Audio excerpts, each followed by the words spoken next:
Hey, what up everybody? This is Stevie Breach coming to you. It has finally happened. Peyton Manning is moving to first place in all-time in quarterback touchdown throws. 509 touchdowns. Peyton Manning is going to go down, I think even before the record, he's going to go down as one of the best quarterbacks of all time. Back in the early days of Stevie Breach, when I was living in Georgia, I was being brainwashed to be a UGA, SEC fan, the Georgia Bulldogs, and there I fell in love with Peyton Manning, watching him play for the Tennessee Volunteers. That's sort of where I picked them up. I haven't been following college football as much, but the Bulls haven't been good in a long time either. I watched Peyton Manning go from there, moving into becoming the #1 pick in the draft, going to the Indianapolis Colts, and then he had these struggles of how he was ever going to be able to win a playoff game. Finally, they were able to do it by finally moving in and defeating his big-time rivals, the New England Patriots. Everybody knows all about those stories, but Peyton Manning, one of the best quarterbacks of all time. I remember that when he moved from Indianapolis, of course, because of the injury, he had the neck problem.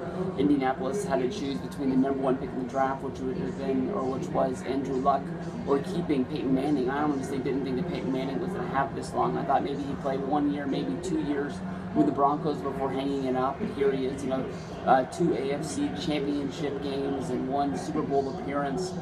He's still back at it, still looking at as great as he ever was, for the Indianapolis Colts. I think the Colts made the best move. You can see how good Andrew Luck was in the past and how good he was today against the Cincinnati Bengals, carving them up.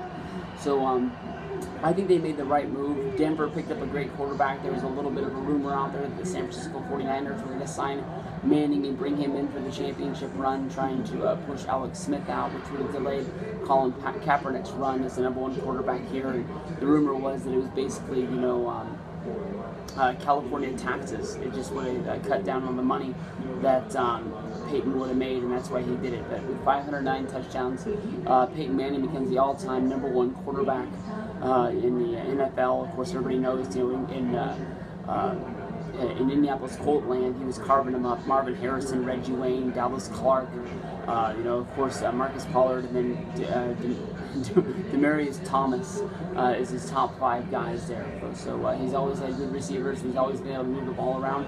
But I think Peyton Manning can walk onto any college campus, pick 5 random guys, bring them out there on the NFL field, and I think with his quarterback skills, I think he'd be able to find his way into the touchdown and win football games. Congratulations to Peyton Manning. I think he's always going to be the #1 quarterback, passing Brett Favre, a guy who I never really appreciated when he was around. He just seemed like he was sort of a scrappy guy that always found a way to get it done. I don't have him on my number 5 top quarterbacks of all time, but Peyton deserves to be #1 on mine.